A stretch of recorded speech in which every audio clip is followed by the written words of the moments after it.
I don't know. I guess that's not as amusing to you, John. I don't know. Welcome to My Gotta Podcast. I'm Jim Wood. In this episode, John Powell and I preview Georgia's matchup with Ball State. We talk through what we're looking for in the game, and we answer questions from you, our listeners. As always, remember to check out the newly redesigned MyGottaPodcast.com to see our latest merch. And you can follow us on social media at MyGottaPodcast. Finally, we'd love for you to check out our presenting sponsor, AxiaTime, at AxiaTime.com. That's AXIATIME.com. Now, let's join the conversation in progress. I'm not sure. Have we ever gone off the rails in the conversation before the podcast starts like we did tonight? That might be a first. Probably. We probably have. We tend to go off the rails in general. Fair. I know you just said you had an Old Faithful bourbon, so now I'm curious because now I'm wondering if we have the same one or not. I guess we'll see. What is Old Faithful to you? Maker's Mark 46. I've got Weller Special Reserve, but Maker's 46 would have been a good one. I don't currently have Maker's 46 in the cabinet, but I was actually just thinking about that this weekend, that I needed to go get some more daily drinkers because all I've got is the really expensive stuff. Yeah. You can't have just that. Yeah. This actually is it's the French oaked one. I haven't seen the regular Maker's 46 around lately. I mainly see the French oaked. Well, I will tell you the Georgia bourbon drinkers. I've seen a lot of posts on the socials about Eagle Rare just dropping. So if you're an Eagle Rare fan, there's been a lot of them floating around. I know my dad just picked some up today. My dad sent me a picture today. They were out and about, and he picked up some Eagle Rare and some Buffalo Trace. So Buffalo Trace as well. Yeah. My local store. Matter of fact, the guy that my buddy that came this past weekend to watch the Georgia game brought me a bottle of Buffalo Trace. Got it. Nice. Which we promptly drank. Oh yeah, drank the whole bottle. Naturally, I'm still nursing all of my stuff that I've had for a while. So because I never see it around here. So. Well, I definitely won't make the same mistake I did last week, which is to just do Creature Comforts. I'm just going to go straight for bourbon because as soon as I switched to bourbon, we started winning. So, during the game. During the game, yeah. Nice. Yeah, I was in the stadium, so I did not bring anything into the stadium with me. So yeah, I didn't have anything. Although you know what, we didn't talk about this. I did get one of the souvenir Cokes. So I had a Coke in the souvenir cup. So the souvenir cup has like the 4 Natty logos on it. Yes, it's good. I liked it. I'm gonna have to ask you to probably grab me one just in case. But I'm gonna have to grab one live and in person at one point because that's definitely on my bucket list for the year is to grab one of those couple of those cups. Yeah. No, they look good. I was pleased with it. So it turned out nicely. Yes. Well, week 2. Another scrimmage. Yeah, Ball State. Are you as raring to go as I am about facing the Indiana State Normal School Eastern Division? Right. I here's what I'm happy about. I'm happy about the fact that Georgia came into the season as preseason number 1 and has made it to week 2 and is still number 1. Unlike back in 2008, when we were preseason number 1 and had already lost it by week 2. So I'm happy to see that we were able to hold on to that. Yeah, I'm feeling they're gonna hang on to that for a minute. Although, was it Florida State was getting some first place votes? Which I didn't even look at who got votes and everything, but I know, yeah, they definitely made a big jump. I mean, they were impressive. I think they should have jumped up. So, yeah. Well, we'll see. I think everybody's Final Four probably changed after yesterday, right? Yeah, yesterday. Yeah. And apologies, we were. Oh man, John is not allowed to have college football on, which I guess fortunately we probably are not going to have too many more Mondays with football, right? Right. Yeah. Monday night college football is, I think, pretty much exclusive to Labor Day. Yes. Yeah, until the postseason. So yeah. I think we should be pretty safe from that from now on. But that was pretty funny. I mean, yeah, I mean, I definitely had Clemson in my playoff Final Four. So that is gone. But hey, Washington won, and they were the team that you were more surprised by. They're top 10. They are top 10, John. So watch out for the Huskies or other dogs. Yeah, we're gonna have to watch out for old Chris Peterson. Is he bringing back the Boise State Magic? Tune in to find out. Except that he's not their coach anymore, but that's okay. Oh, he's not? No, Not at no, Washington? Oh, dang, I thought he was. no. When did that change? He retired. Chris Peterson did? Yeah, yeah, Oh, wow. Oh, yeah. He's done. He's done. man. That just shows you how much I care about what goes on outside of the Southeastern Conference. Oh man, too good, too good. All right, well, I guess why don't we kind of? I guess we can jump into the matchup. So we got Ball State coming in to Athens and to Sanford Stadium on Saturday, kickoff at 12 o'clock. So we do have an actual nooner this week at Dooley Field at Sanford Stadium. The Dogs coming in 1-0. Ball State coming in 0-1. They are in the MAC. So Georgia participating in some action on Saturday. Although their game last week was against Kentucky. So 2 SEC opponents for Ball State to open up the year. John, what's our all-time record against Ball State? 0-0. How crazy is that? That again, to start the season, back-to-back weeks, 2 teams we've never played before. And again, it's a team that I could have sworn we played. Right. I mean, it's a name that you're, familiar with. It's familiar name of a school, but yeah, I would like to know, like, I don't know, maybe we can get Jason Hasty to research for us, like, or someone who knows these kinds of things. Like, has it ever happened? Like, when's the last time Georgia opened the season with 2 teams they had never played before? That's pretty crazy. Mm-hmm. I would imagine that has to have been a long time ago. So I would agree. Yeah. Let's see. We mentioned the rankings. Dogs still number 1 in both polls. Ball State is not ranked. This game actually is on television, so you don't have to stream it. It is on the SEC network. We've got Taylor Zarzour doing the play-by-play, Matt Stinchcomb as the analyst, and Alyssa Lang on the sideline. And then the official hashtag that we will not use when we tweet during the game is hashtag ball versus UGA. Again, weather looks nice, but hot. So low of 62 for the day, high of 87 with the kickoff at noon. I imagine it's going to be a bit of a scorcher. So be sure to hydrate. I will say something that I learned this last week. You can bring a up to 20 ounce water bottle into the stadium. If you have like an unopened water bottle, you can bring it in, and then there's like water stations to refill throughout the stadium. So you can actually bring in your own water. Like I said, refill that bottle throughout the stadium. So would highly recommend doing that with the temperatures as high as they're going to be. I would also say that that's a recent development that I've learned about the Braves Stadium as well. If you're local in Atlanta and heading to the Braves game, was also the case for the Rockies. Was actually even more like, I don't know. I feel like this trend, which is like just a foreign concept to me, because I was always like locked down. You can't bring anything into the stadium ever. But I feel like in recent years that must have been relaxed, because like in Colorado, we literally walked in with insulated, like an insulated like Yeti, like screw top. And the guy was like, "What's in there?" And I was like, "Water." He goes, "Okay."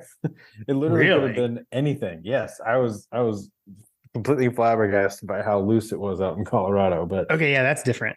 At the Braves Stadium, though, like as long as you have it in a clear plastic bag and they're unopened waters, like you can bring in, like we brought in sub sandwiches and chips, and like basically had a meal for the last time we went to the Braves game. And I don't know if it's like that for the Georgia game, but it seems like it's more open. Gotcha. Interesting. Yeah. Let's see. I guess that's it. That's it for the matchup, general stuff there. unless you've got any Ball State fun facts for us, John. You know me. I've got some Ball State fun facts. I'm going to take advantage of these teams that we've never played before. All right. So Yeah. Ball State. You may be wondering why is it called Ball State? Jim, why is it called Ball State? Okay, because the conversation before went off the rails. I actually know this. It is because of the well, I forgot the person, but it's like the mason jars, ball mason jars, right? Is Correct. the family. The Ball family moved from Buffalo, New York to Muncie, Indiana, which is where Ball State is located. Is it Muncie or is it Muncie? I've always said Muncie. Is it Muncie? Sure. We need Scott Howard. I was sorry. Continue. Continue. I was told that there would be no pronunciations. Yeah, Ball State is located in, and we'll call it Muncie for now. But the Ball brothers moved their company to the area because of, at the time, it was in the 1800s or whatever, they had a big natural gas boom during that time frame, and so they started out building tin cans, the Ball family, and then they moved to what you are most likely in the South familiar with is the Ball mason jars. In order to make glass, natural gas is a pretty important element, and they decided to move their company to help with that industrial product. Over the years, they got more and more involved. I mentioned Indiana State Normal School Eastern Division, which is what they were founded as in 1918. However, they stretched their roots back to 1899, where they were a teaching school, like a teacher training school. They didn't actually get that full, university status until 1918. But basically, they were founded as a teaching school. And there's I'm not going to go through the whole Greek tragedy that is like the changing of hands from when it first started in 1899 to 1918. But basically, at some point, the Ball family bought the defunct university land, and all the buildings and everything that it was located on, and they promptly donated it to the state of Indiana.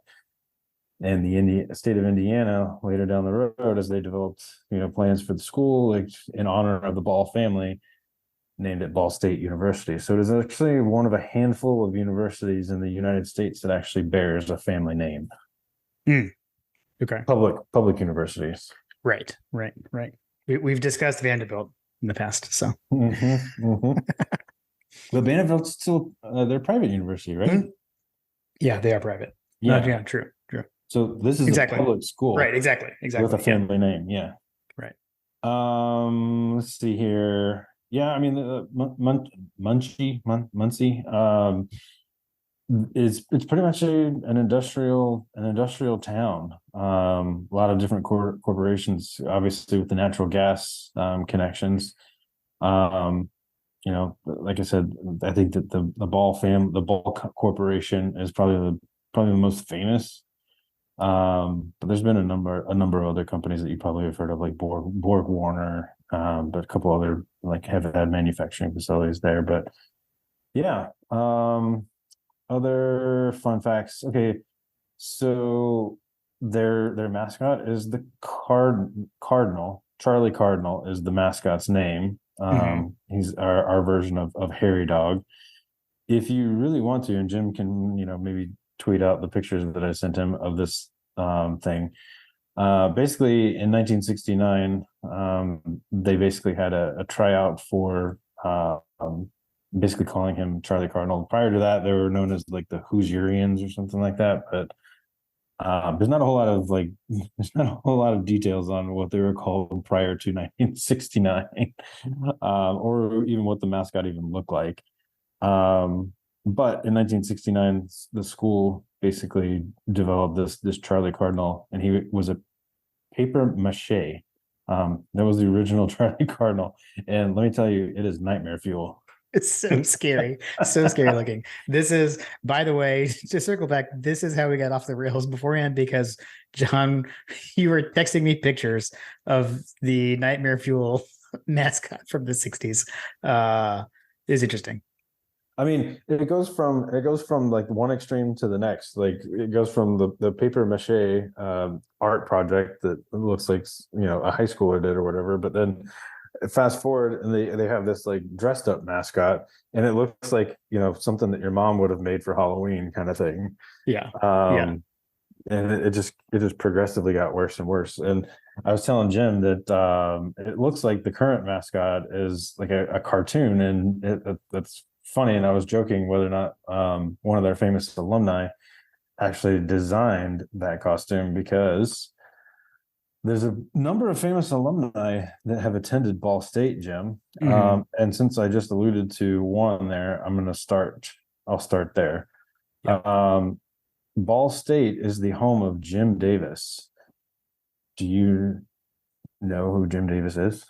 I do, although I'm kind of cheating. But Jim Davis was the artist, cartoonist who created Garfield.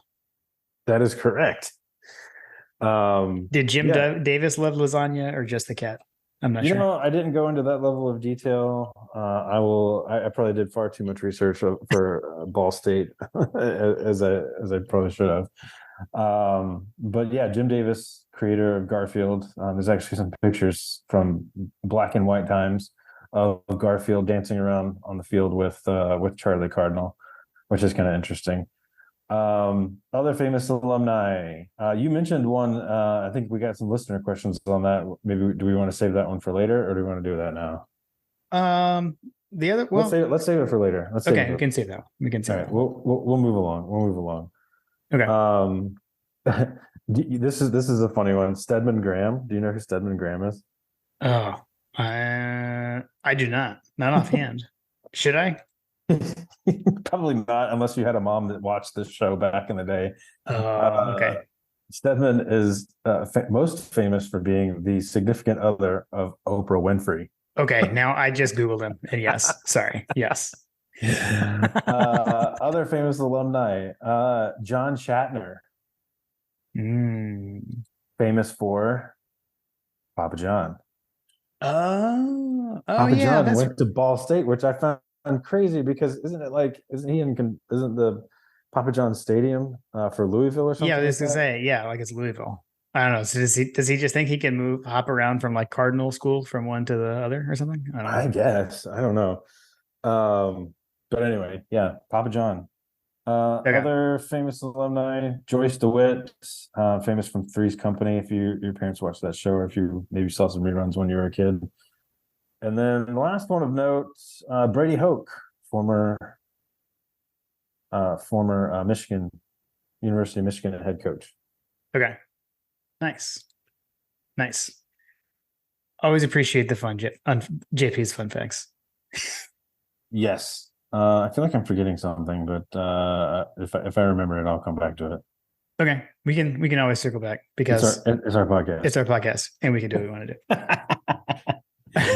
All right. Let's talk through some news and notes. And the first one, I don't know if this really falls under news and notes. It more falls under something I forgot to talk about in the review. Something that was really cool that I know I texted you in the DC thread, John, about this. So I noticed during the game that the left guard was wearing number 77. That's Devin Willock's number. And so I said, hey, is Xavier Truss wearing 77?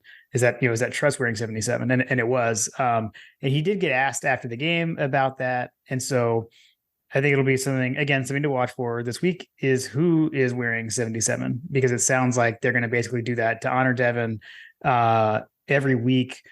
The offensive line, I don't know exactly who's going to choose it, but basically someone is going to get the honor of wearing 77. It's not like Truss has switched to that number for the year. It's going to be like an honor.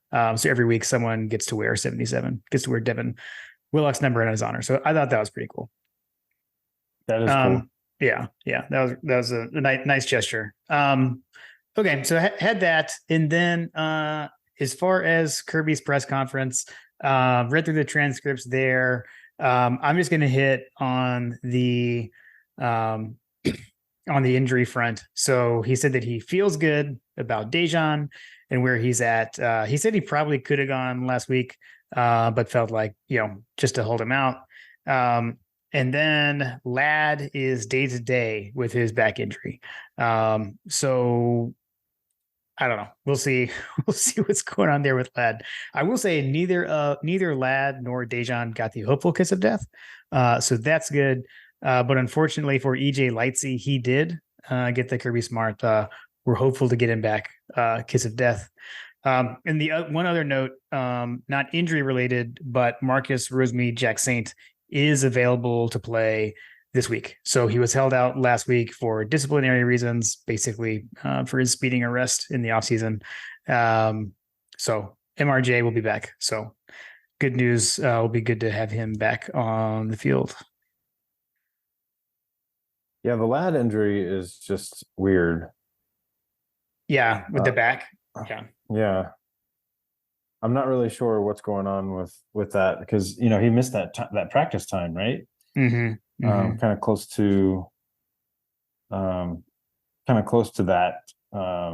first game, right? Like it was like one of the last practices or whatever. But that's definitely concerning a little bit. I asked Graham and those guys to, hey, what's going on with this earlier, and nobody really gave me a response. I don't know if they're just keeping it on the down low or whatever, but I don't know. You'd think that, like, I mean, Brock Bowers was playing. Like you could say like, oh yeah, well, they know he's a number one guy, so like there's no need to throw him out there, let everybody else get reps. I feel like everybody's playing at least 10, 20 reps, right? Yeah. You would expect it if he could go. I mean, you got Kendall Milton out there for crying out loud. Like, yeah. That's something that I'm definitely going to watch more closely as the season unfolds. Hopefully he gets back 100% quickly. Yep. Yeah, for sure.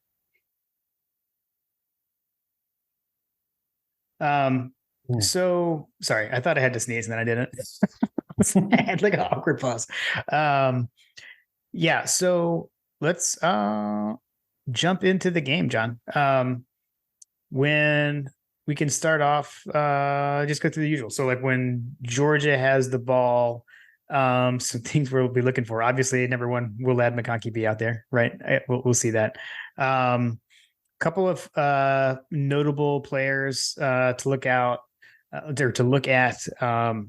Their safety, Jordan Riley, is their leading tackler, only through one game, obviously. But and then Tyler Potts is a corner, and he did have an interception in the loss to Kentucky last week. So just a couple of guys to look for there. Look for there in the secondary. And I watched. I haven't watched like that entire game, the Kentucky Ball State game, but the Kentucky offense kind of piled it on like eventually. So everything was slow starting. Ball State actually had the lead. Ball State was actually up 7-3. And not even like I think like some turnovers has actually kind of broke it open. So not even necessarily so much the Kentucky offense. But I mean, smaller school, MAC school, but what does that mean, right? Because last year we played Kent State in a MAC school, and we know how that game went. We kind of saw how everything went last week, and there were the moans and groans. So I don't know, John. What are you going to be looking for when Georgia's got the ball? When Georgia's got the ball, I'm just going to be looking for like progressive improvement over each game. If I were in your shoes, Georgia fan, I would be looking for progressive improvement. So what I'm really looking for is the offensive line. Are they able to get pushed? Are they able to get separation for the running backs to run through? Are we able to get to the second level? Are we able to break tackles from the running back position?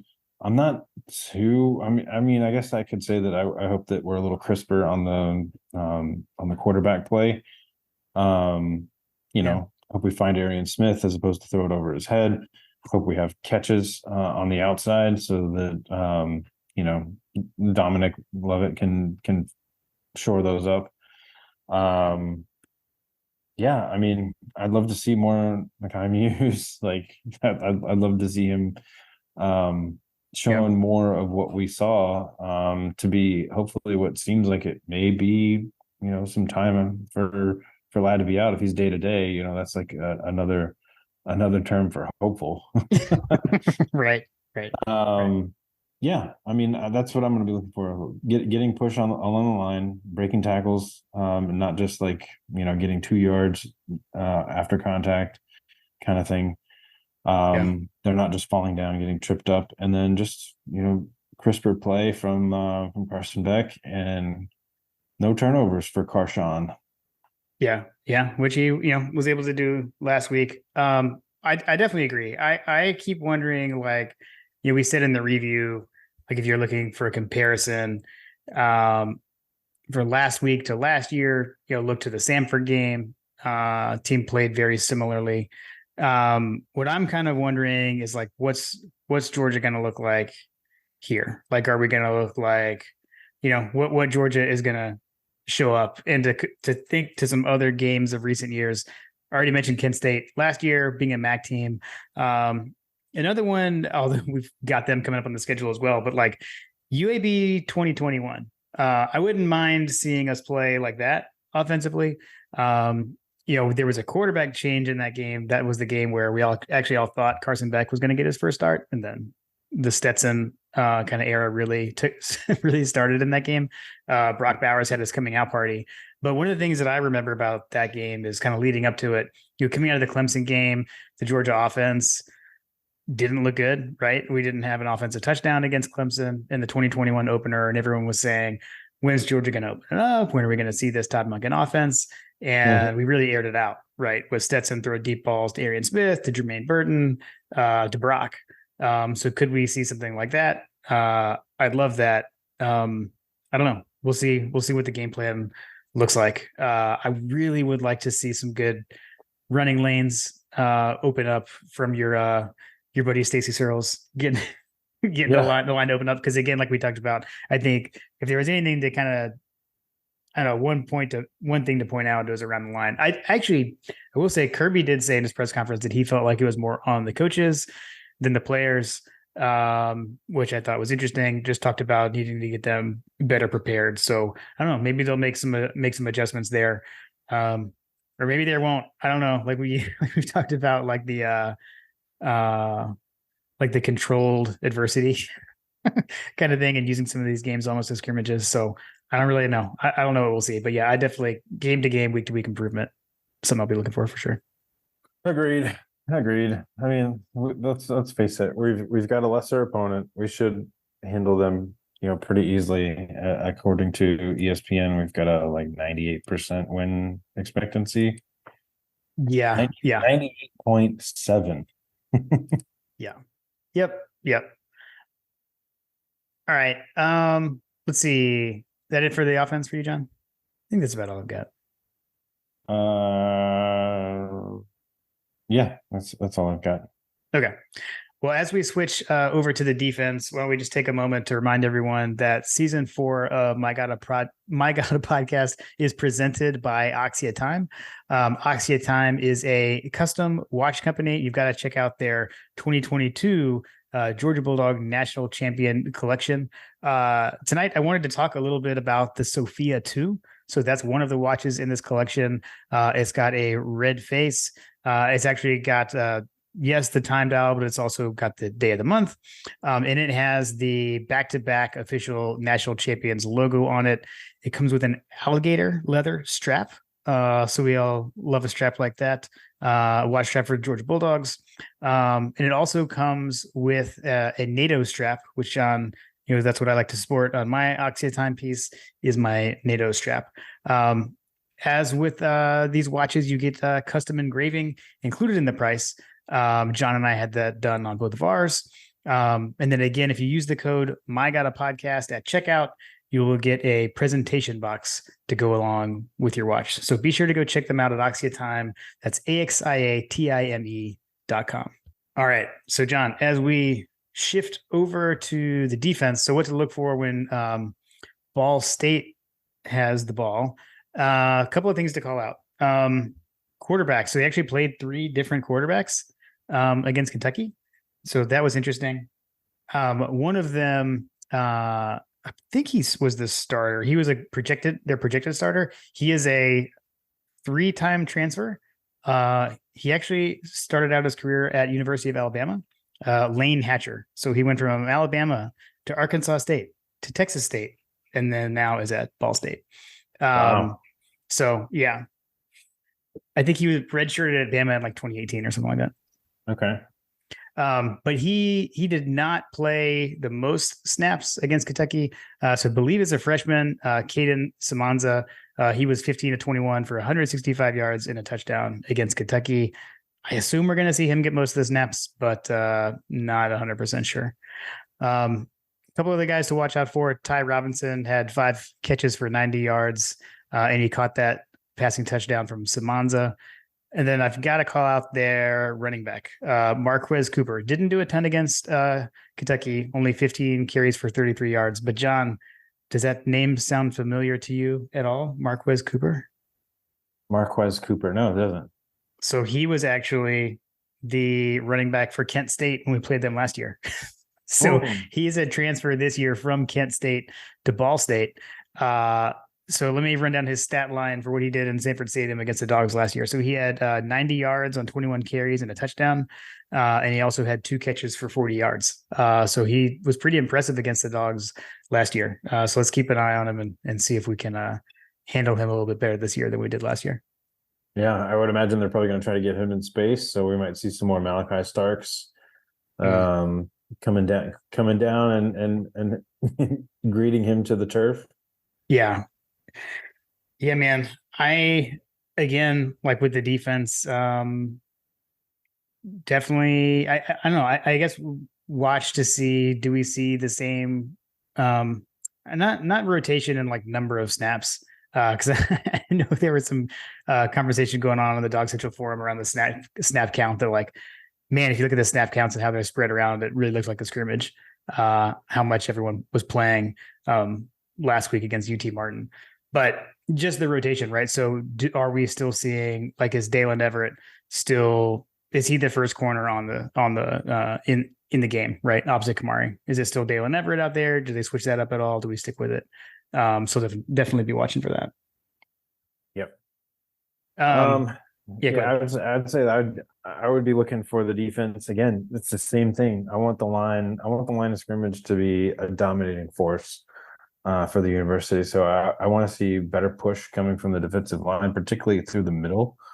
I feel like that if the middle of the defense, we talked about the edge, right? Like it's kind of like, setting up, run to set up the pass, right? So if we can get good pressure from the middle of the defensive line, that might make it a little bit easier for us to set our edges. You know what I mean? So if they're finding that they can single team the middle, then that gives them opportunity to kind of double team and do some combination blocking and all that kind of stuff with, to kind of disrupt the pass rush on the outside and prevent them from setting the edge, which if the running back that we're talking about, had a good day in Athens last time, that could give us fits. So that's something I'll be looking for. I'm not worried, like literally at all, about the secondary.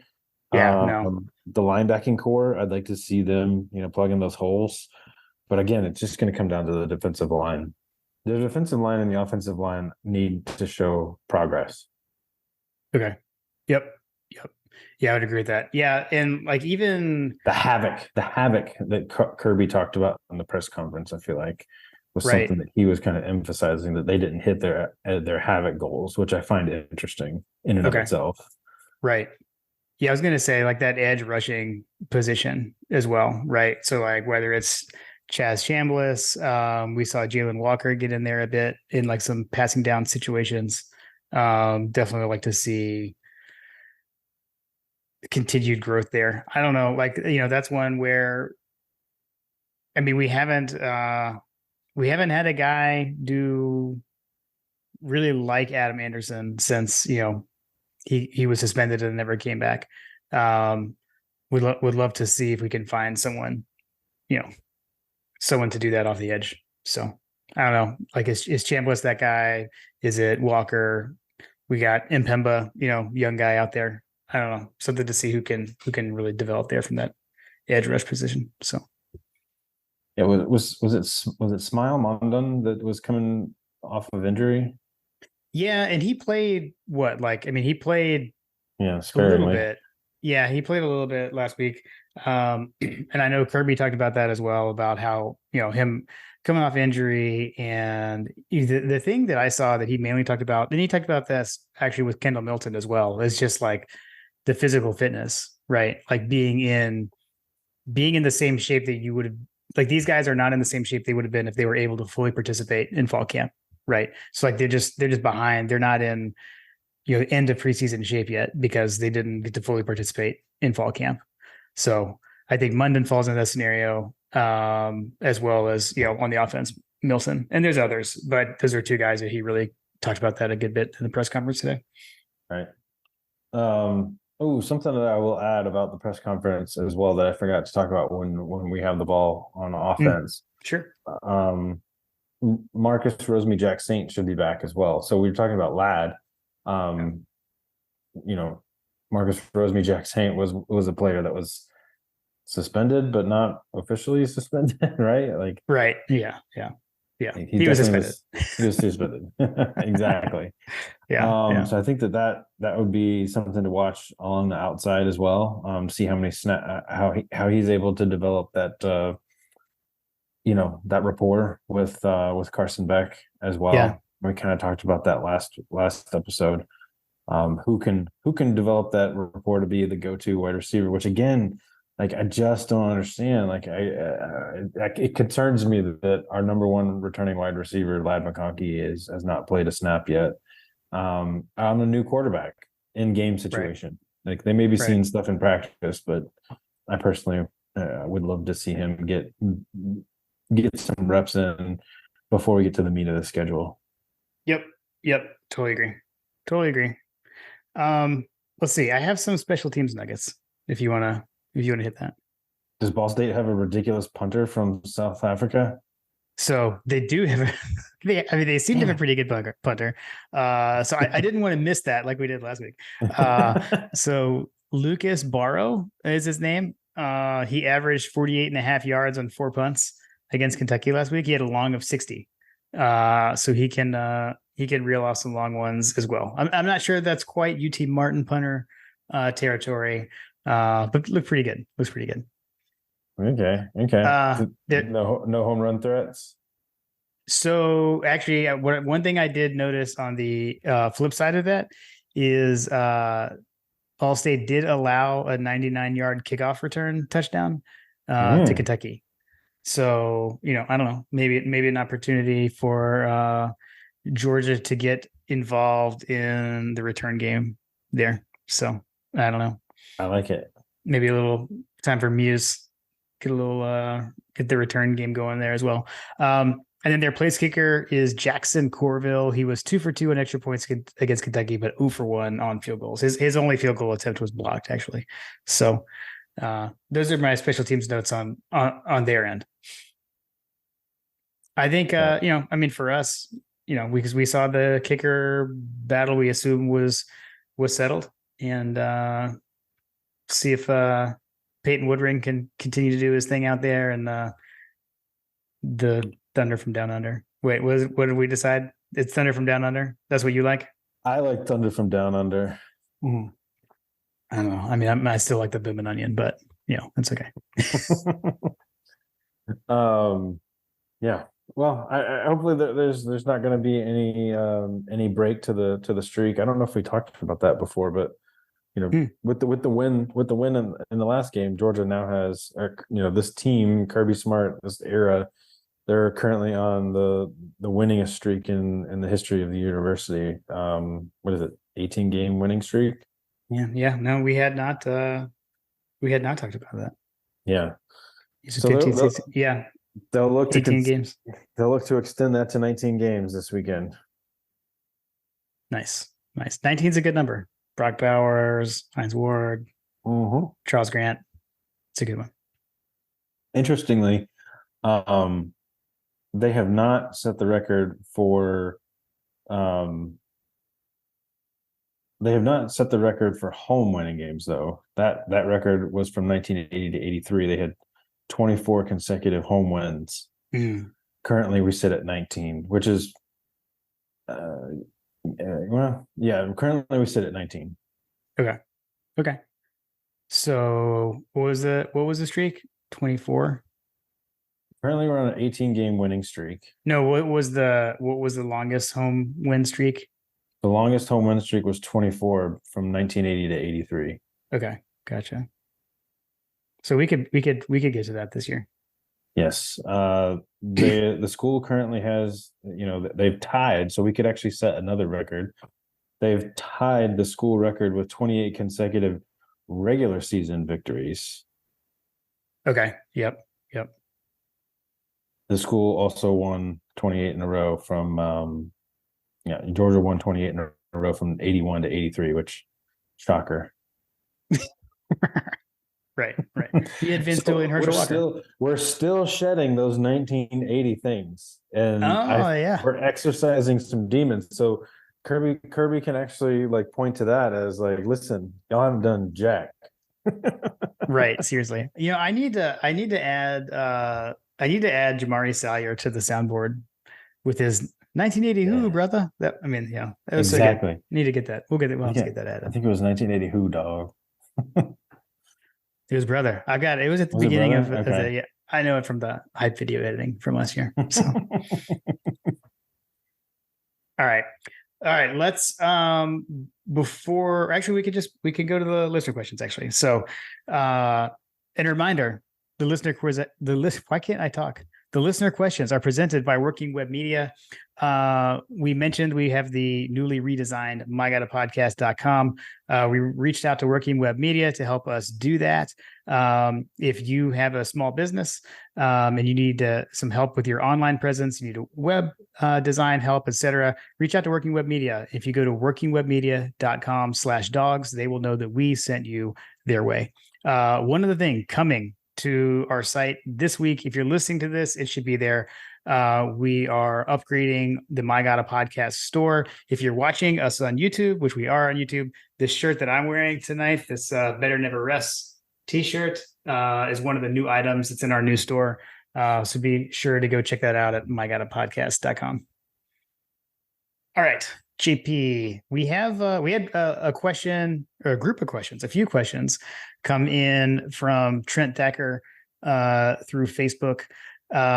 First up, number one, can Mekhi Muse please be the official wide receiver of the podcast? So full disclosure, there was some texting going on during the game to discuss just that topic. I don't know, John. Are we ready to officially say that? Are we far enough in yet? He's definitely in the lead. He's certainly making a name for himself, but I feel like that we have some things that that are in the works for later in the season that we're hoping we can talk about coming up. Fair enough. I will say too, Kearis Jackson was not named the unofficial wide receiver after simply one game.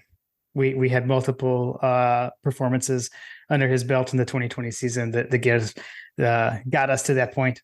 But Trent, I would say definitely a possibility, and like I told you, it had definitely has been discussed. I don't know if there are any rap songs that are like "I'm sorry, Miss Muse," but like there's a reason we have "I'm sorry, Miss Jackson" as like a thing we talk about. This is true. I don't know. I guess that's not as amusing to you, John. I don't know. Sorry. That was awesome. Was it? I don't know. It was dad joke. Like that's okay. Let's see. Okay, so Trent also said Carson Beck had a good game, but he just did not look comfortable throwing downfield. Do you think that's a product of not having Ladd and Marcus Rosemy-Jacksaint on the field? So you've talked about that a little bit, John. Yeah, I would say that's certainly got to be. Like I said, he's got to develop the rapport with some of these guys. Dominic Lovett, it's his first season. He's had an off season, but like it takes time to learn this offense, which is part of the reason why Ra Thomas has struggled outside of just being the doghouse for being a dumb. But it just takes a lot to play wide receiver at the University of Georgia, and a lot of these guys have got to come on. And we're asking a lot of Carson Beck. I think that a lot of it has got to be easing him into the game. The other thing is that like there's so many different things to look at from the last game. They stacked the box with 8 guys, right? Like, so it changes the perspective. Like, you could look at it one way, like he didn't have as much time. Like, there's a lot going on with the movements, the wide receivers. That should indicate that if they're stacking the box, that there would be opportunities downfield. He was just missing them. So that's Yeah. kind of goes hand in hand with the, like, I want to see some development and progression. I have a feeling that we're probably going to see that a lot more. Like, they're going to basically put us in a position where they're going to try to make Carson Beck beat us. And part of the get ready for it, because part of what we're going to do to offset that is run screens. Yeah. I mean, What's I don't more have a problem with effective? screen pass. Yeah. They worked pretty well. I'm honestly, though, I feel so I would welcome that. That sets us up for that kind of 2021 UAB type thing, right? Because that's what they did. They were like, okay, we're going to make Stetson Bennett beat us, and he did. I wouldn't mind if Carson got to have a game like that. Exactly. All right, last from Trent. He said, if I remember correctly, on the first play of the game, we had both Brock and Delp broken out wide like receivers. Do you think we'll see more of that throughout the year? And then he said, I will hang up and listen. It's something I went back and looked at.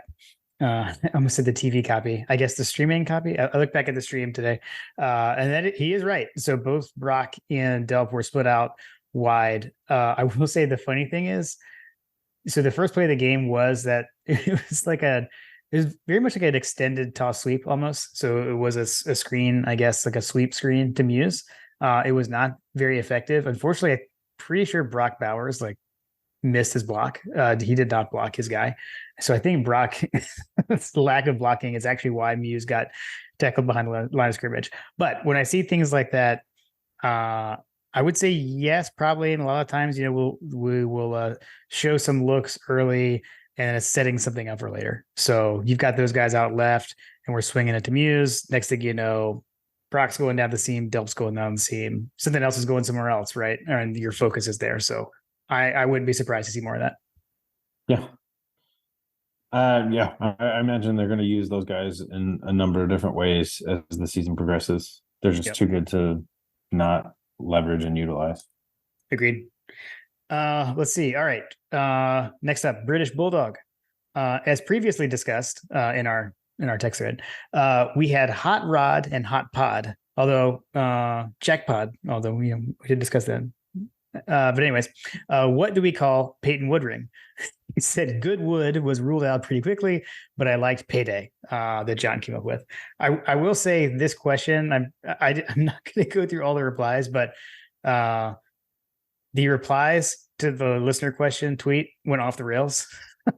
With the replies to this tweet, it was pretty hilarious. So I don't know. I like Payday. I like Payday. I'm all in on it. I'm going with Payday. What was there was one other someone, and apologies if you said it, but I think it was like wasn't it Dogquant? I'm not sure. I can't remember who it was. Russ Rutledge. Okay. Right? Was it like King Wood or something? Yes, King Wood. Okay. Oh shoot. Now I'm like all flustered. Because you're trying to figure out who said it? Yes. You got to give credit where credit is due. I have to give credit where credit is due. It was Ross Rutledge. Okay. Shout out Dogquant. Dogquant, yeah. Nice. I was right. You had it. Why did we even question this? I don't know. Because I'm an idiot. We'll move on. Let's see. 51-7 GATA, who I saw at halftime of the game last week. He said, LOL, if he would have sat beside you on Saturday, what's one question you would have asked him? And so I didn't put the picture in here. But so what this is if you look at 51-7 GATA's tweet in question, Stetson was at the game this week, and he was like incognito, just sitting in the stands with like no Georgia gear on and like a hat and sunglasses. So we did not discuss this. I had seen it. I saw it like on Facebook somewhere, and the picture that I saw, it almost looked like it was photoshopped. So I decided Right. that he wasn't actually there, but this one here looks like he was. So Is it? had you seen that? I've seen the picture. Is it confirmed that he was there? Like, did like Jeff Dantzler or someone like confirm this on the Bulldog Brunch or something? Yeah, no, I haven't seen that. I've seen the pictures. So who knows? I guess at this point, well, to So be fair, here's this is from this tweet was from Skinny right. Dog That 10, who has was been known to make jokes. But let's pretend Stetson was there. And you're at the game, you look over and Stetson sitting next to you in a pair of sunglasses. What are you asking him, John? um. Golly, I would have to ask him.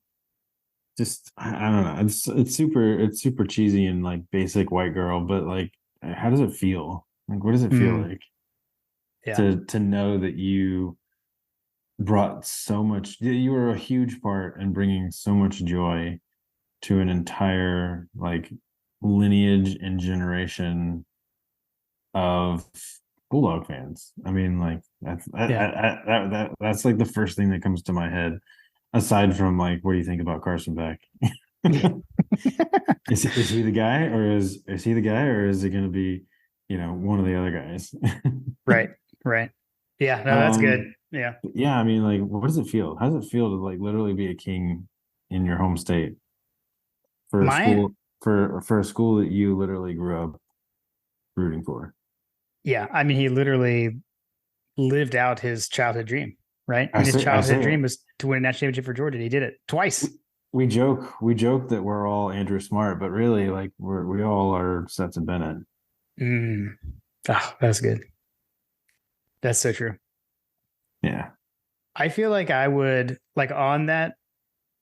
I don't know. This is also kind of cheesy, but we're cheesy and sentimental types. we are like mine was almost like I like wanting to make sure that he knows how much he is loved. Like I got like when everyone got mad about Yeah, the parade stuff, like I wasn't mad at him. I more like felt bad that he felt this way, So I don't know. And I guess I chalk it up to drunk Stetson. I think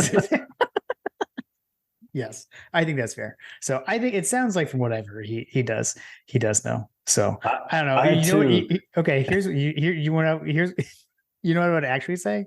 Here's what I would What? say. Hey, Stetson, remember that time when we were down in the fourth quarter against Ohio State and you let it come back and we beat them? And you're That like, was yeah, awesome. that was awesome. That was awesome. And then and then you like Irish goodbye him. Let's be realistic. That's 100% what happened. Yeah, seriously. Uh, Um, yeah. All right, we can move on. I love that question though. We do need to find out, was he really there or was this a skinny dog Photoshop? So if anyone knows, let us know. I feel like Uh, if he was there, that we would know it, right? Like, it's not a guy that can hide, I feel like. I've seen it on social media. I've seen it on the internet twice since Saturday, John. It has to be true. Right. I mean, if he did it, that's a heck of an incognito. I mean, he's probably like, I don't know. He's probably running wild like he did against TCU. Nice. All right, let's see. Chad Jarvis, John, this one's for you. He says, has John called his buddy Stacy Searles to ask him why the offensive line struggled, and did this hurt their relationship? And he said the fire bubble count is up to 10 based on the amount of people saying it last weekend. So have you had any contact with Stacy Searles, John? I told him he hurt my feelings. I told him I need to see more. I got a fever, and the only prescription for it is better O-line play. Nice. Yeah. Yep. Again, I know we talked about it, but that's definitely something to watch for this week because how does the line look? Curious to see if they change anything scheme wise. We'll see. Yeah, I mean, I like to say, like, I joked about this before. I think I further feel this way. Was it? I can't remember if it was Chapel Bell or was it Chapel Bell or was it Graham? I can't remember. Somebody somewhere was talking about like the number of plays that they ran that were gap versus zone blocking, right? And I think that we had that like little analysis last year with with Big George talking about the differences between the two blocking styles, and it seemed like that they were favoring one versus the other, and I feel like it was the harder one. I can't remember exactly. I'm butchering the X's and O's situation here, but again, just anyway, the point is that I feel like that the coaches put them in situational adversity, where they know that they're not best suited for this, but they want to see what and test their muster. You know what I mean? Yeah. So I Right. don't I am, as much as frustrating as it is, regardless of what the blocking scheme is, these guys should be pushing them around. Yeah. That's really what it comes down to. You can make excuses here and there, but some excuses only apply to other universities. I don't know. Yeah. Yep. Let's see. Next up, Brett Belding. Okay, this is the one that we tabled earlier. Well, part of it, the second part. So it was a two-parter. First part, not what we tabled. A two-part question. Again, we're playing 3 birds in 3 weeks. What are your favorite bird recipes? I mean, So, huh? I'll let you go. Well, I guess recipe for me to cook, I have one. A new one that I do like to eat is the pimento cheese Chick-fil-A sandwich. We did not talk about that in the review. Again, we missed Nice. we missed multiple things. I ate that on the way to Athens on Saturday. It was excellent.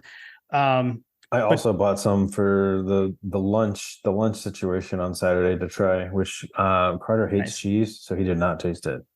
Neither did the other kids, actually. I was the only one that tasted it. Sorry, Carter does not like pimento cheese. He doesn't like cheese in general, which is At like all? No cheese? Yeah, no, yeah, dude. He eats cheese dip, but he hates cheese. Sometimes So he he'll eat likes mac and cheese, but he hates cheese. I'm like, oh man, I don't know that this kid is my son. Along with the pickle thing, like I want a DNA test. Well, I agree with him on the pickle thing because you're wrong about pickles. So False. okay, I'm gonna reel this back in. Favorite bird recipes. So mine to cook. My favorite thing that I like to cook chicken wise is my my smoked wings, where I smoke them just in a rub, and then I finish them in a sauce. So I toss them all like in the same rub, smoke them until they're cooked. I take them out and then I do batches in various sauces. So I'll do the first one just like in something kind of basic, like a Sweet Baby Ray's barbecue sauce, a little sweeter one. And then what I do is I use the same bowl for everything. So I add various sauces throughout it. So then I'll add, next up, I usually do, what do I do? I'll do like, I'll do a Tabasco, a version of Tabasco. I do like a Chipotle Tabasco. I'll do that as a second round. It gets a little hotter.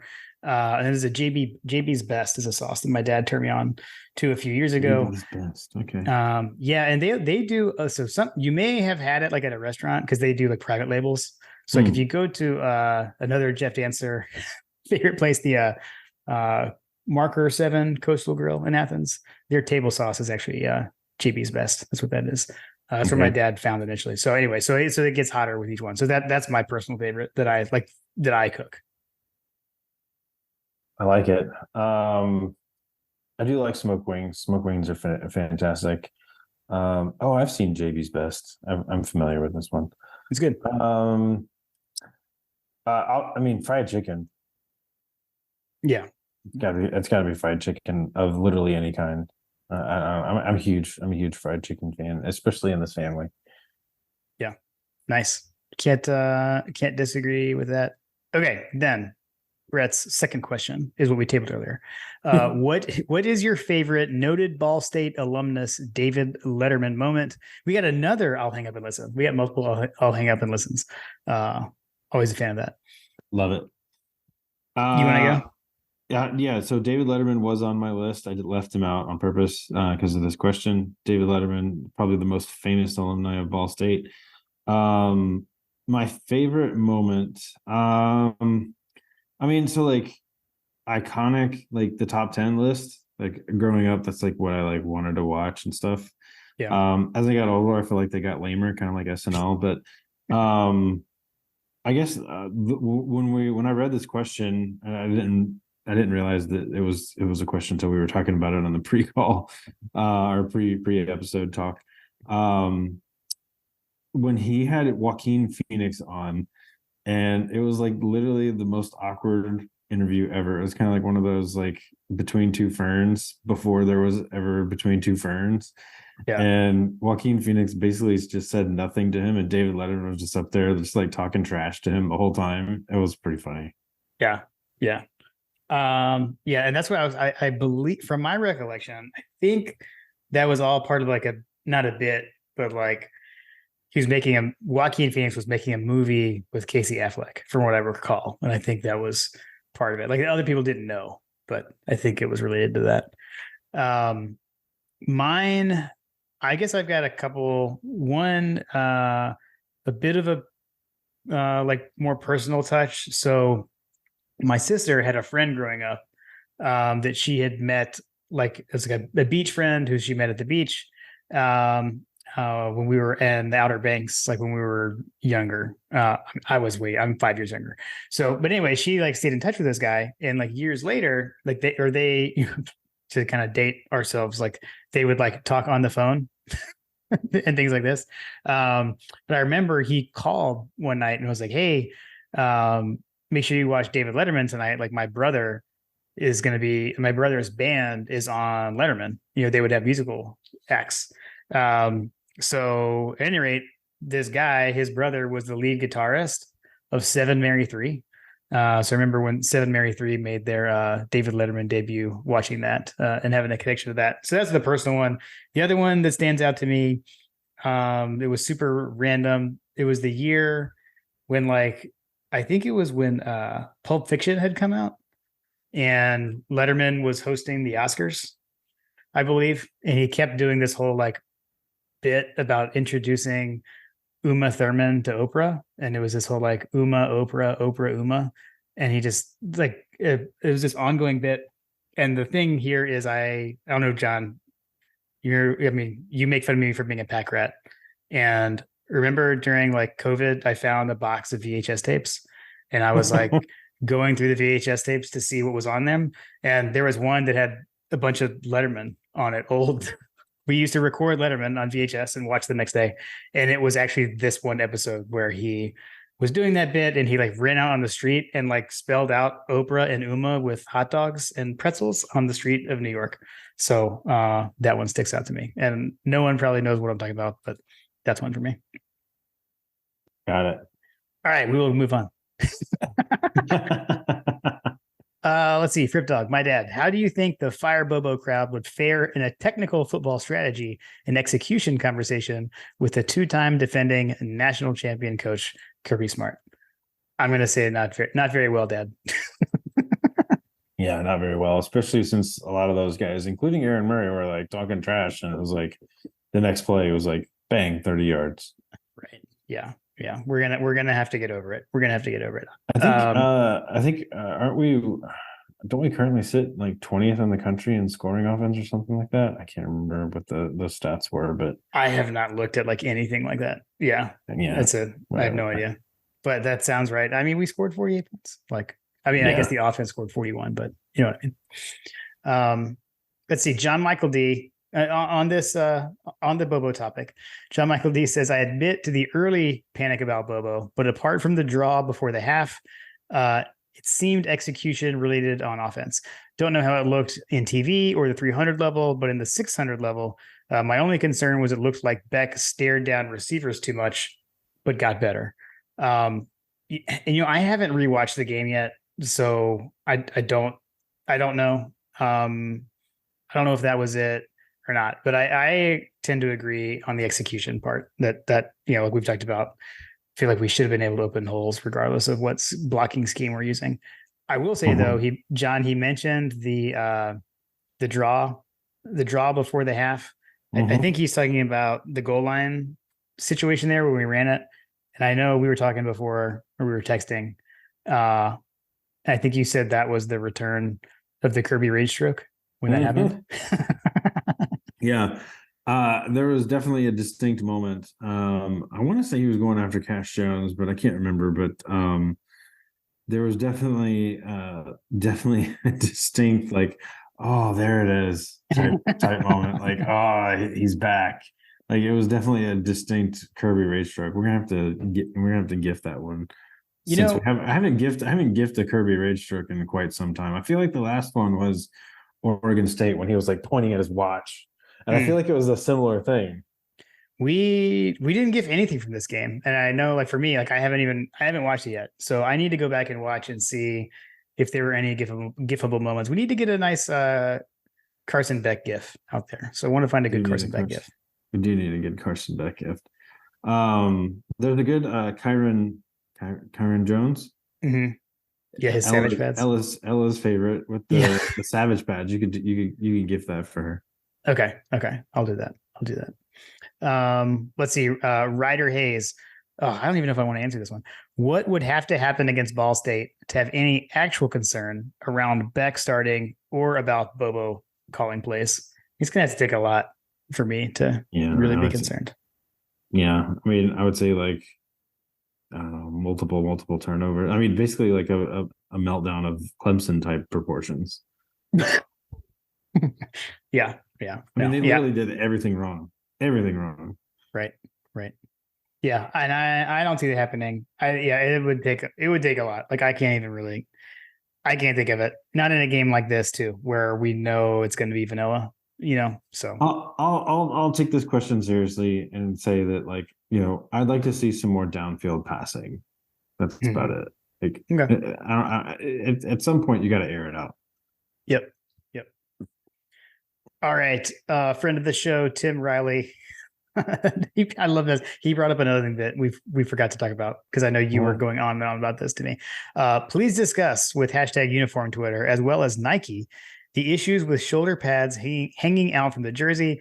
What's it take to get a proper fitting jersey for the #1 team in the nation? Yeah, dude, I can't believe I forgot about this, but that was a huge, like, obvious issue.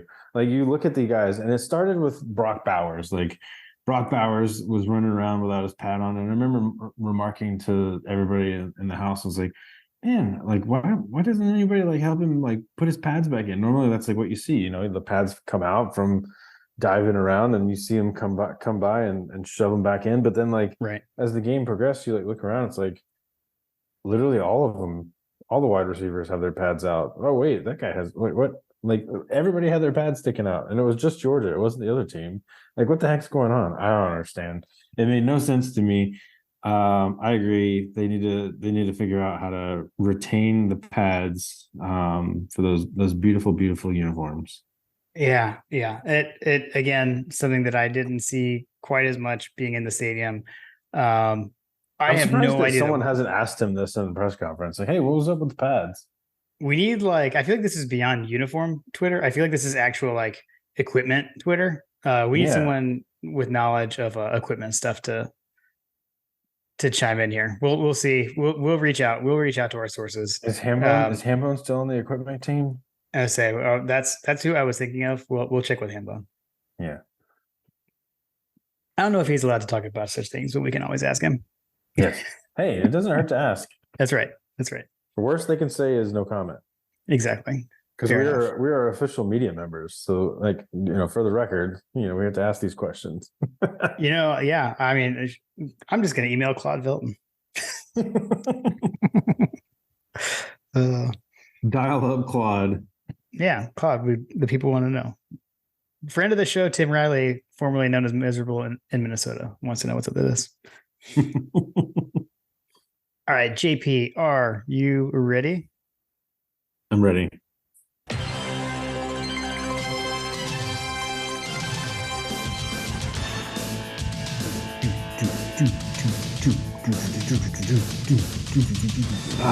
Missed the song. It is time for Coach Trillbill's over-unders Ball State edition. Let's see. As we established, I am now in the lead. I think that means I get to choose who goes first. I believe so. Them's the rules. Them's the rules.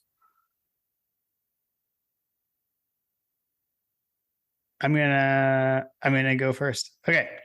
Over-unders. starting with the offense, 5.5 touchdowns. I feel like that's a good line.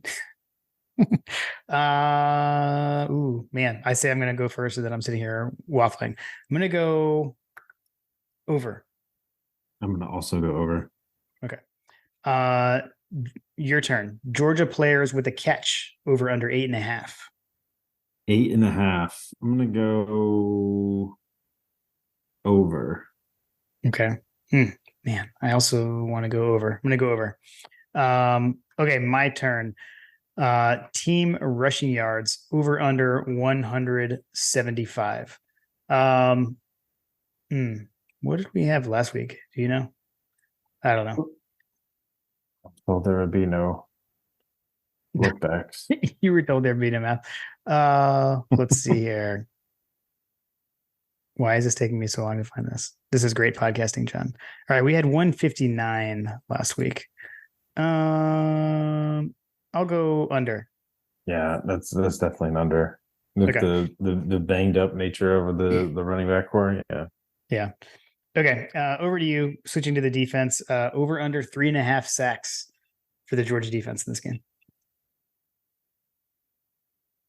I'm gonna go under just based on the previous performance. I expect there to be progress, but Okay. I'm gonna go over to further extend my lead. oh, Let's see. Defense over under 2.5 forced turnovers. That's a lot. I think we're gonna see some turnovers in this game. Ball State turned the ball over against Kentucky multiple times. I'm gonna say under though. 2.5 is pretty high. I'm gonna make up for the last one. I'm gonna say over. Yeah, nice. I've got to get aggressive. Okay. No punts. There's no punts in coaches over unders. Amazing. Let's see. Okay. Your turn. Players with a solo tackle over under 16.5. And he did some research for us. Said last week there were 19 players with a solo tackle. I'm gonna go over. Okay. I'll go over. I'll go over as well. And then let's see. So special teams over under 4.5 punts for Georgia. Last week there were 5. I'm going to say over because I feel like Carson Beck is going to be mad. You know, I need Carson Beck to take some issues with Thorson this week. I'm going to go under. You said under? Yeah. Yeah, I'll go under. Okay. And then last, miscellaneous, over under 85% stadium capacity at kickoff. How are we tracking this? Over. Over. Yeah, I'll go over. I will say this is something I am interested to see what the stadium capacity is like for this game. Like I talked about, it was packed. It was packed last week for UT Martin. I think a lot of people were, season opener, under the lights, etc. Not sure with the noon kickoff if we'll be able to replicate that. So I don't know if you're hearing that and you're like, Jim, shut up. And take that as a challenge and go fill the stadium. I'm all for that. Yeah, go fill the stadium, guys.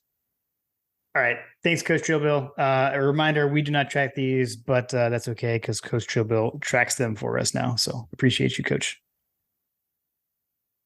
All right, JP, prediction time. I'm going to refresh one of these things because I didn't see it.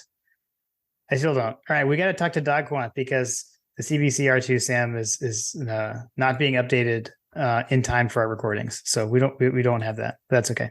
There actually is a line on this game though this week. So Georgia is favored by 42. Pretty big line. 42.5. The over under is 52.5. By my math, that gives an implied score of Georgia 47.5 to 5.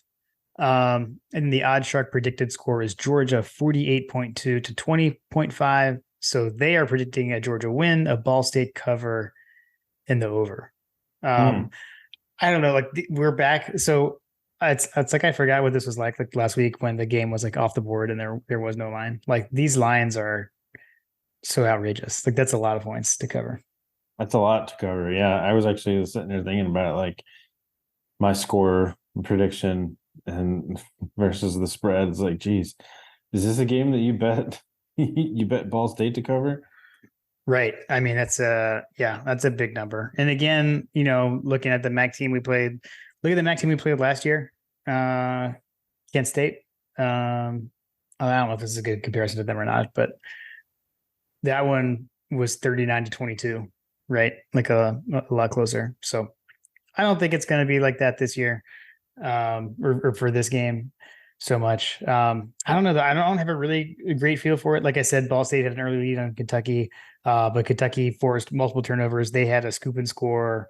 Their multiple fumbles really changed the momentum of that game, and Kentucky was kind of off and ran with it from there. So I don't know. Like if Kentucky's defense is doing that to them, I would think ours can as well. And then hopefully our offense, continues to progress in the right direction there. So I don't know, man. I'm going to go Georgia. I'm going to go 45 to 10. I'm going to go 50-13. Okay. Got it.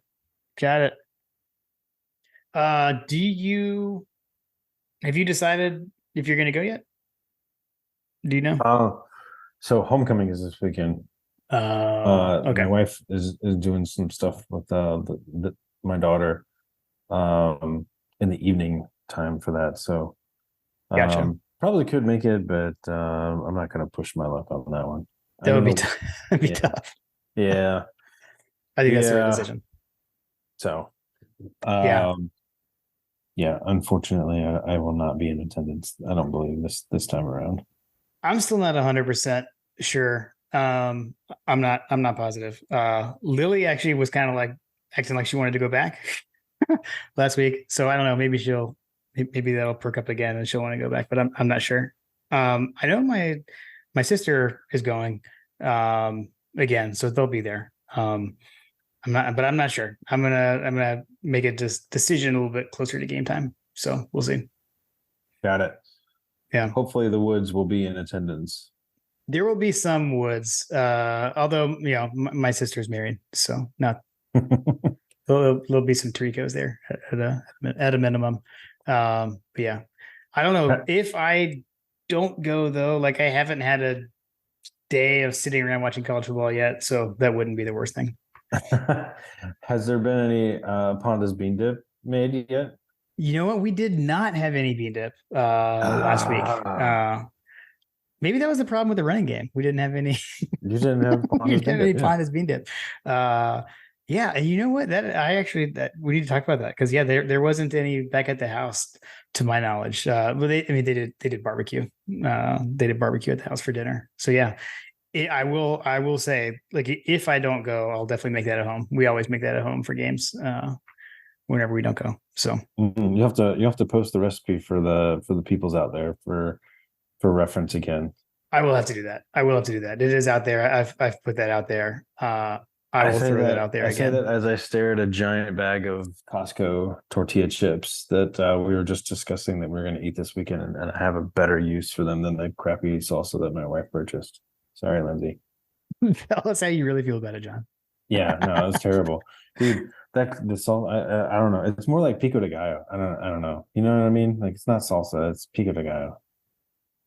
You got to get that one that I like that I know you made fun of me because I gave you the Jacks. I like it. Do you not like that? Dude, I love the Jacks. The Jacks is fantastic. Okay. But what did I get wrong? I got something wrong. Like because Jacks I think is the style, the brand is something else, and I never know what it's called. But sorry, we're going way off the rails. But it was Jack's salsa, and I was like, which kind? And you were like, I don't know, Jack's salsa. I was like, what do you mean? Like there's like different kinds. He's like, I don't know. Sorry. I was like, well, what color is the packaging? He was, I don't know. I'm like, dude, there's like different flavors. Like, have you never stopped at Publix before? Okay, I'm gonna have to like redo my instructions to be more specific to adhere to these specifications. Sorry, it was too open. I'll be more specific. I can do that. I feel like it's like the main one, which to be fair, at this point I don't remember what the color was, but I think it was yellow. I don't know. Got it. Yeah, yeah. I don't know. I'll put it. I'll include it. I'll include it when I post it. Um, The green. Sorry, it was the green one. is it the green? Yeah, Jack's Did you just look specials. it up? Yes, I Jack did. Special. That's it. That is it. Jack's special is the salsa, and then there's like medium. There's like all sorts of different ones. Yeah, that I feel like is, to your own preference. How spicy do you want your salsa? So, Jack, or how spicy do you want your bean dip? We yes. usually do the mild, but I do like the medium They also have personally. mango peach if you want some fruit in your bean dip. They also Yeah, have see, artichoke and garlic if you would like artichoke and garlic. I'm not opposed to the mango peach salsa, but I don't think I would put it in the bean dip. Agreed. Personally. All right, what other game are you most excited about this weekend, John? We've got Ole Miss, Tulane, we've got Alabama, Texas. What do you got? Is it the Alabama, Texas? It's gotta be Alabama, Texas. Yeah. I want to see what both of these teams are made of. Like, is Texas back for the 15th consecutive season? And is Saban's luster waning? Are you still thinking? I don't know that it was so much you. I know we had Logan predicted Texas to win. Shoot, didn't Marlar say Texas was going to win because he didn't? Yeah. I don't know. I mean, Milroe put up some pretty big numbers last week. Like it's a much lesser opponent, but I feel like that if Quinn Ewers comes out there like he did last year, Alabama's in trouble. Yeah. I mean, period. So like if Ewers can stay in the game and play like he did last year, I expect that's probably going to be another major top 10 upset, right? Another CFP impact game, right? But like, I mean, Alabama would still be in it because if they win the SEC, they're probably going to be in, right? So right, yeah. This is, to me, it's like how I felt about Georgia Clemson back in 2021, right? Like when we thought we didn't know they were going to fall from grace like they did, but we were saying going into that game that Georgia could lose that game and still go on to the playoff. I think that's still true here. So, all right. So the better question is probably like, if that game wasn't being played, like what other games of interest would you be interested in? For me, I mean, yeah, go ahead. Yeah, I was gonna say, for me, like there's two games that stick out in my head. Nebraska, Colorado. The last time Nebraska came to Colorado, the stadium was basically red. It was like a Georgia Tech game. Literally the color scheme. Yeah. So what does prime look like? Is Nebraska the right test for them? I don't know. We need to look at Colorado's schedule. I'm gonna go off the rails for a second here because okay, so Colorado plays Oregon coming up in September 23rd. That's probably going to be their real bellwether game, and then they promptly play USC. So like Colorado's going to get tested here, but I feel like that they're probably going to go into that Oregon game. We're probably going to sit there and see College game day. I feel like Colorado's going to beat Nebraska. I feel like they're going to beat Colorado State. I feel like that College game day will be there for prime time, right? Yeah. I don't know. I'm watching the prime situation. I kind of thought it was all hype and what he was doing, like it just defies everything. So the fact that it's drawing such attention is a little crazy, but like I'm still watching it with interest because I feel like that what he's doing there has never been done, right? Like no one's ever done what he's done before. So yeah. The other game of interest is, just kind of for us as we look to our schedule moving forward, like Tulane, Mississippi. Yep, that's gonna be mine. That's gonna be mine. For Hunter, and B for good uniforms. That's a good uniform game. It's a good uniform Twitter game. Yeah. I mean, it's a top 25 matchup. So it's actually, I think it's other than the Texas game, I think that's the only one with two teams in the top 25, right? I believe that is correct. Yeah. From my quick scanning, that looks right. That one is at 3:30. Oh, it's a 3:30 game. That's 3:30 on ESPN2, because I don't think with the CBS games have started up yet. They usually wait for the US Open to end, although I don't even think that's on CBS anymore. But anyways, Well, Ohio State played on CBS this past weekend. That was weird. I think, yeah, it must be part of the contract because it was originally they didn't have games because they were broadcasting the US Open tennis. And the CBS games would start after that ended. But yeah, that's at 3:30, and then the Bama Texas is at night. That's at 7:00 on ESPN. So right. night game. So I feel like this is a day where you can get your full fix in. You know, you go to the Georgia game at noon. You get home, you catch the rest of Ole Miss Tulane that was at 3:30. You settle in for dinner, and you're watching Texas at Alabama at night. This is a good weekend for college football. It's gonna be a lot of fun. Agreed. Cool, man. Can Charleston Southern upset Clemson? Didn't they upset somebody recently? I can't remember. College of Charleston? Yeah. No, Charleston Southern. Oh, Charleston Southern. Sorry. Oh, that was Coastal Carolina, right? Coastal Carolina beat somebody. Maybe they gave Florida a scare, probably. South Carolina lost to somebody, one of those Carolina teams recently. It was a bad weekend for the Carolinas. Yeah. Well, for the South Carolina. South Carolina, yeah. I know, like South Carolina was up on North Carolina initially, but then they ran away with that. Do we know what happened with the Shane Beamer and Mac Brown? Like, I've seen the picture, but I haven't seen video. I saw a picture. Yeah. Full transparency, I don't even know. I know that they lost, but like, what? I didn't even really see the highlights of this game. I didn't really see it either. I just heard. I don't know. I only saw the score because it was on. I saw the picture of Mac Brown with his hand around Shane Beamer's throat. Like exactly. Yes. Was that photoshopped? Like that's more important. Yeah, I'm hoping it was kind of out of context, but I don't really know. Maybe it just looked worse than it was. But yeah, I have no idea. So good deal. All right, man. Well, it was fun getting to learn a bit more about Ball State with you. Like I said, good weekend of college football lined up. If I'm out, if I make it down to Sanford Stadium, hope to see some of y'all out there. If not, we'll be enjoying from the comfort of my home in North Carolina and just soaking all the college football all day. Well, TBD, but either way, looking forward to a great Saturday of college football. Yep, this is my birthday weekend, so Friday is my birthday, and this is usually a game that I'm like glued to the TV all day. I guess I was gonna say any big birthday plans, but you got dual birthdays, you got homecoming this weekend. So my birthday basically hasn't existed for 16 years. So well, that's fine. I made some purchases for myself. I got a new, fitness watch tracker, I got some new shoes.